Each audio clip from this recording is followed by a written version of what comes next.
Hey, Ivy, we ran out of milk at home and cereal. You need to hurry back and buy them for me right now. I want my breakfast immediately. And don't forget to buy something to cook for my lunch. By 12 p.m., I want my lunch to be ready on the table, along with a glass of wine. What's the matter, Leah? I'm at work. How can you expect me to quit my job just to buy groceries for you? Can't you simply go and buy them yourself? You can even order pizza for lunch, and there's a bottle of wine in the cupboard that you can pour yourself. But I have no money. My ex-husband, that bastard, kicked me out of the house with nothing. You know damn well about this, and now you're telling me to go grocery shopping on my own? Are you kidding me? Besides, I'm your sister-in-law. How dare you ask me to prepare my own food? Is work more important to you than family? But haven't you been divorced and staying at my house for the past 3 months? Instead of making an effort to find a job, you're just lounging around at home, expecting me to serve you? Your sister-in-law, a victim of an unjust divorce, got thrown out of her own home for no valid reason, with no share of the property. Can't you show some compassion? Are you so heartless that you can witness your sister-in-law's tears and struggles while you toil away? Seriously? Oh, come on. Everyone knows the real reason behind your divorce. Shouldn't you accept the fact that the whole world isn't conspiring against you? What do you mean? I made it very clear that it was just a misunderstanding, and that my ex-husband was trying to make people misunderstand me and take away all my assets. How dare you doubt me? Is it because you've hated me for so long that you're finding excuses to insult me? Oh, really? I think you're talking to yourself now. You were the one who put on a show to gain my and my husband's sympathy, convincing us to let you stay in our house. What are you insinuating? Do you think I'm so pitiful that I have nowhere else to go? Don't forget, it was you who initially offered me a place to stay for as long as I needed. What's changed now? It's only been a few months and you're already in a rush to kick me out? It's true that I allowed you to stay at my house because you showed up at my door, bruised, in tears, and utterly pathetic. You claimed that your husband was subjecting you to domestic violence, beating you, and coercing you to sign documents that would leave you with nothing after the divorce. He heartlessly tossed you out in the middle of the night. Out of trust and concern, my husband and I welcomed you in and provided comfort. But that's the truth. The truth? The very next morning, my husband and I went to your husband's house to talk sense into him and to fight for justice on your behalf. But when we arrived, the truth turned out to be even worse I could have imagined. Your ex-husband showed us a bunch of photos as evidence of you sleeping with numerous different men. He said he forgave you for having affairs multiple times, but you continued to cheat on him. That's why he couldn't take it anymore and decided to divorce you. No, you can't believe him. The reason you don't have any property to take away is that all the houses and cars are your husband's premarital assets. Since you didn't work and spent all of his salary every month, you both had no common property. And those bruises you had were because you had an affair with a married man, and his wife taught you a lesson. I've told you countless times, it's not what you think. There has to be some kind of misunderstanding. Those men are just my business partners. I'm certain that the photos he showed you were manipulated. I would never do something like that. Can you still deny it, even after everything has come to light? Well, now that you know the truth, I believe it's time for you to change your way of life and start taking care of yourself, instead of constantly relying on others. You need to find a job that can support you. Starting next week, you will have to move out and go back to my daughter's room. What? Are you kicking me out? How dare you throw your own sister-in-law out of my brother's house? I don't want to be harsh, but you must be aware that my family is not well off, right? We can only save a few $100s a month because my husband and I have regular office jobs. Plus, our house only has 2 small bedrooms. And now that you're here, my daughter has to give up her bed because you insist on sleeping alone. She has to share the bed with me, and my husband has to sleep in the living room. Oh, come on! That's just a tiny problem. And let's not forget about the constant air conditioning usage. Whenever I try to turn it off to save electricity, you start complaining and accuse me of being selfish. And you never bother to close the faucets after using them. Last time, you left the tub faucet running and fell asleep, causing water to overflow into the living room. Our electricity and water bills have more than doubled since you moved in. And not to mention the money we have to spend on groceries, the daily expenses we provide for you. Over the past 3 months, my family hasn't been able to save a single dollar, and we've even had to dip into our savings to meet your needs. Oh, come on! So now it's all my fault? It's because you and your husband are incompetent, incapable of earning decent salaries, and haven't received any promotions despite working for so many years. If you really want to take care of your family, why don't you go find a night job? I see you wasting your evenings playing meaningless games with your daughter, right? Is that what you're implying? That's because my husband and I don't earn enough? Then why don't you go out and earn your own money instead of waiting for handouts, expecting others to provide you with food and clothes? You don't even know how to do basic household chores, and all you do is eat and sleep all day, just like, a puppy? What? Are you suggesting that I'm a dog? How dare you speak about your sister-in-law like that? Ugh, Why did you mention a dog? It's making my whole body itch. Did you even bother to remember that I'm allergic to dogs? Oh, now I really believe that you hate me. Oh, you know what? That gives me an excellent idea. I just want to ask you for the last time. Did you leave my house or not? I'm not asking you to leave immediately, but I will give you a week to find a new place to live and a new job to earn a living. If you refuse to leave, don't blame me for being cruel to you. Oh, now you dare to threaten me? I tell you, I'm not going anywhere. This house belongs to my brother, which means it's mine too. If you dare touch me, I will report to the police that you assaulted me. Fine, whatever you want.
Leah, who was the man who came with you to pick up things from my house just now? What? Are you joking? He owns a large diamond shop. How would you know such a wealthy person? But why do you care about what that man does? He's my lover. What? It's not what you think. I saw you two hugging and kissing before you left. And I also noticed he was wearing a ring on his ring finger. Is he already married? What? Are you mistaken? Why can't he wear a ring? You must have seen it wrong from a distance. No, I'm sure I saw him wearing a gold ring with a huge diamond. I definitely didn't see it wrong. Come on, Leah, are you making the same mistake again? Are you dating a married man once more? Aren't you afraid of being caught in a scene of jealousy again? Yeah, so what? Last time, I was just careless, so I was caught by that witch. But this time, things will be different. My lover's wife is feeble and clueless, not knowing how to pamper her husband at all. She's foolish to have a rich husband and still insists on going to work. Can you believe that? So, I'll pamper her husband, please him, and spend that enormous fortune on her behalf. Smart people are those who know how to seize opportunities. Don't you agree? Look at me. I'm beautiful and charming. No man can resist my charm. We make the perfect couple, don't we? You shouldn't do this anymore, Leah. You're making a huge mistake. Why can't you find a man you genuinely love, marry him, and live a respectable life? If you truly are as beautiful and charming as you say, it shouldn't be that difficult, right? Huh? How dare you lecture me? You're just an insolent sister-in-law. Wait a minute. I suddenly realized I'd seen this man somewhere before.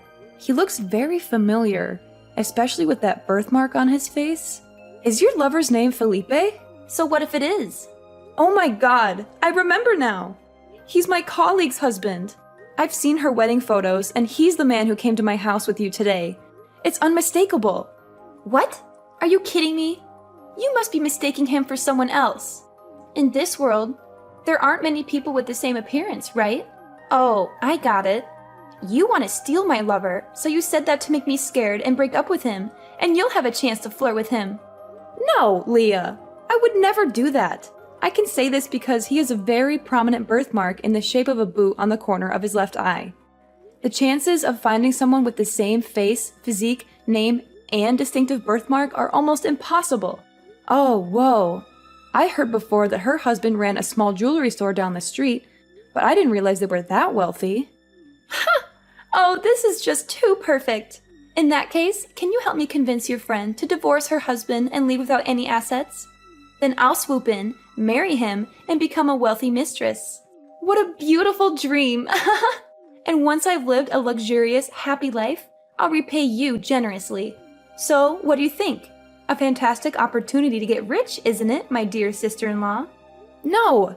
I will never involve myself in destroying someone's happiness or resort to dirty tricks like that.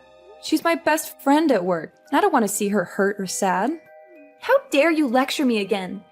You should be supporting my happiness as your sister-in-law. You're supposed to defend, protect, and support me no matter what. This is beyond unacceptable, Leah. I won't stand for this immoral behavior.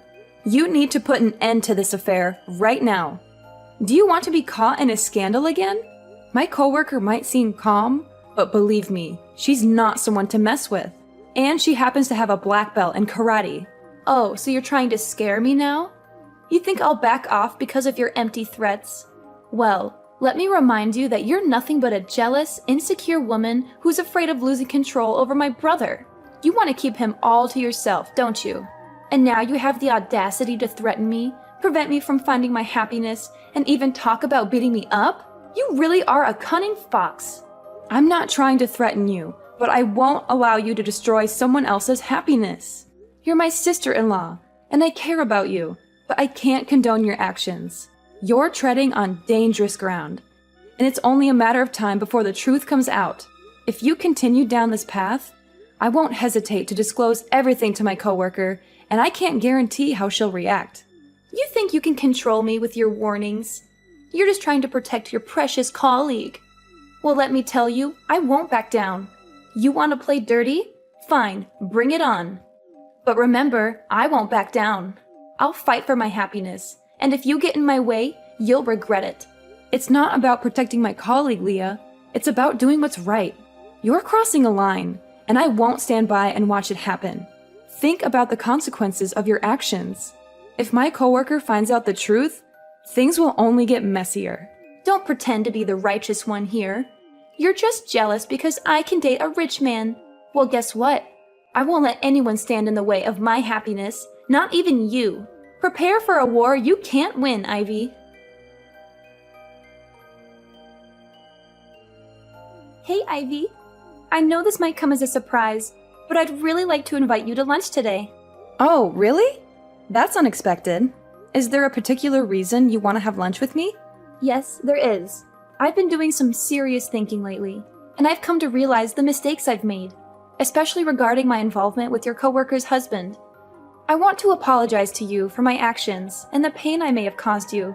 I appreciate your honesty, Leah. It takes courage to admit when we're wrong. Can you tell me more about what you've been thinking? Well, after our last conversation, I took some time to reflect on my choices and their consequences. I now see how selfish and destructive my behavior was. I ended the abusive relationship with your coworker's husband, and I've learned my lesson the hard way. I'm glad to hear that you've ended that unhealthy relationship. It's never too late to change and make amends for our mistakes. Exactly. And with the help of some friends, I found a new place to live and even got a new job. It's a fresh start for me, and I'm determined to be a better person. I'm happy to hear that you're moving forward and making positive changes in your life. It wasn't easy, but I knew I had to do it for my own well-being and to avoid causing more pain to others. That's why I wanted to have lunch with you today, Ivy. I want to thank you for being honest with me and showing me the right path. Leah, I can't just cancel my plans with my colleagues. I already agreed to go out to eat with them. Come on, Ivy. Please, just this once. I really need to talk to you, and it's important. I understand that, but I can't bail on my colleagues at the last minute. We've been planning this for days. If you don't come, then it means you still hate me and haven't forgiven me for what I did. Is that it? It's not about that, Leah. I need to spend time with my coworkers. We'll talk some other time, I promise. No, Ivy, you have to come. If you don't, it means you still hold a grudge against me. That's not fair, Leah. I can't drop everything for you. You know what? If you can't even make time for me, then maybe we're not real family after all. Fine, whatever. I guess I'll just deal with my problems on my own, like always. Leah, please don't do this. I'll come with you, okay? Finally! Thank you, Ivy. I knew you wouldn't let me down. Let's meet outside my office. I'll be ready in a few minutes. I'm on my way to your company now. See you soon. All right, I'll see you in a bit.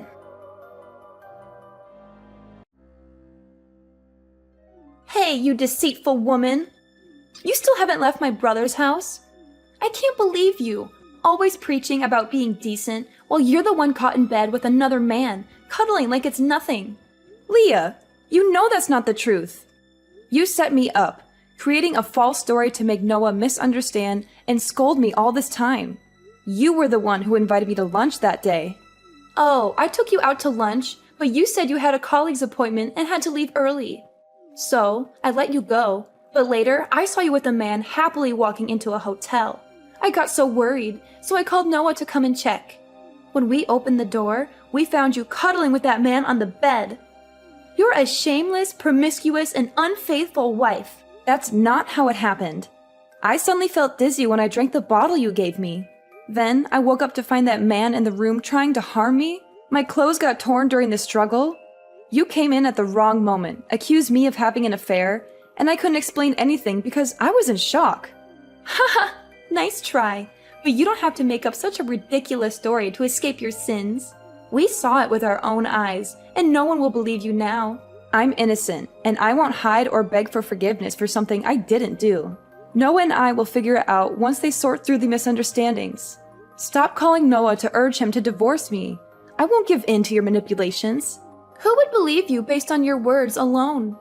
I have Noah as a witness and even a video I filmed when I opened the hotel room door, just in case you denied it like this. If you want a fair judgment, I'm willing to post that video on social media and let people decide. You'll be infamous soon. Are you threatening me now? From the beginning, I wanted to resolve this peacefully with a sincere apology, but you pushed me to this point. If you want to play hard, fine, I'll play too. Apologize to you? You must be delusional. You should apologize because you orchestrated this whole thing, hired people to insult me, and created a fake scene to slander and destroy my reputation. What nonsense are you spewing? I would never stoop to such lows to deal with a low-class person like you.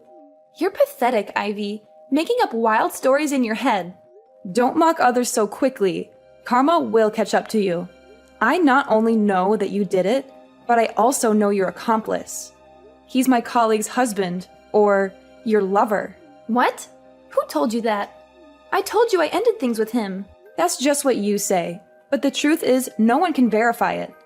Fortunately, his wife had suspicions for a few weeks and quietly hired a private detective to follow and investigate him anytime, anywhere.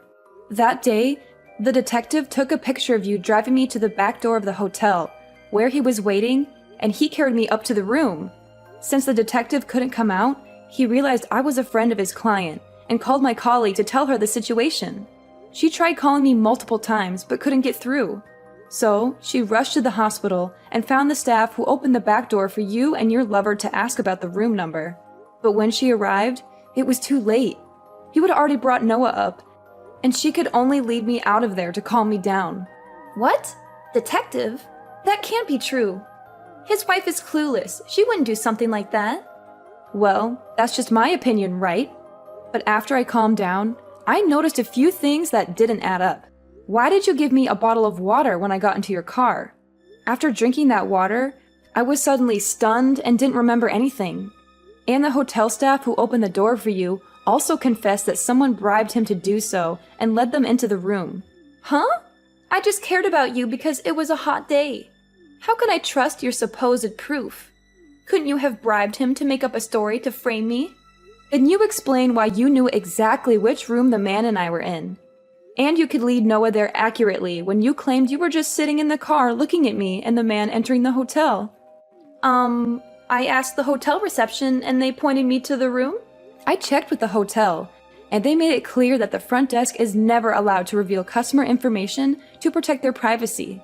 Besides, my lawyer contacted the hotel to retrieve the camera footage from the day of the incident, and it clearly shows you and that man bringing me into the room together. What? Lawyer? Camera? What are you talking about? I don't understand. As I said, I couldn't bear being falsely accused, so I hired a lawyer to advise on the case and conduct an investigation. Fortunately, Noah eventually calmed down and found some suspicious points in your story, so we sat down and talked. Both Noah and my colleague are supportive and have been helping me with the investigation. Does that mean Noah knew it was my fault all along? And does your colleague know about my affair with her husband? Yes, they know everything, and they're furious. My husband wanted to confront you, and my colleague even wanted to meet you to teach you some karate moves. But I stopped them, considering that you are my husband's sister. So, I advised them to give you a chance to apologize and correct your mistake. But today, you're still being bossy and challenging me. Well then, don't blame me for not being lenient anymore. Ivy, please! I'm sorry! I never meant for things to get this far.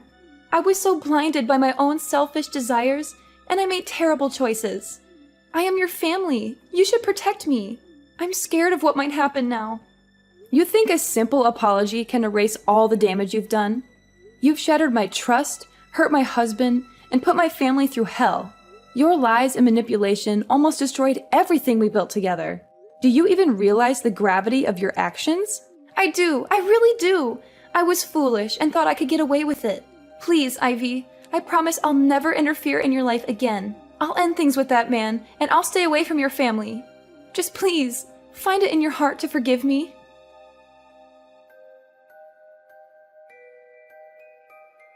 Alright, let me spill the beans on how this wild drama finally wrapped up. Leah, oh Leah. She got herself into some serious trouble. Turns out, all her lies and manipulations caught up with her, and the law finally caught her red-handed. The evidence I had gathered, along with the private detective's findings, was enough to send her to court. And guess what? She was found guilty of fraud, defamation, and harassment.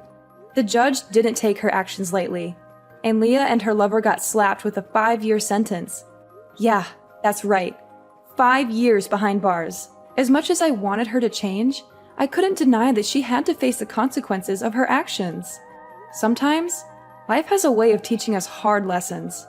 My brave colleague, finally fed up with her husband's infidelity, decided enough was enough. She filed for divorce and, in a surprisingly cunning move, managed to appropriate all of his assets. It was a satisfying twist of fate, seeing him get a taste of his own medicine. As for me and Noah, well, we worked through our troubles and came out even stronger. It wasn't easy, but love and trust can be incredibly resilient. We learned to communicate better, understand each other's feelings, and support each other through thick and thin. I must admit, going through all that chaos brought us closer together. Nowadays, we're living a happier and more fulfilling life. We've learned to appreciate the little things and cherish the moments we have together. Our marriage is stronger than ever, and we've become a united front against any storms that may come our way. Oh, and remember how I mentioned karma earlier? Well, it worked its magic in its own mysterious ways. Leah's prison sentence may have been tough, but it gave her time to reflect on her actions. From what I heard, she started attending therapy and is trying to change her ways. Maybe, just maybe, she'll come out a better person after all this is over.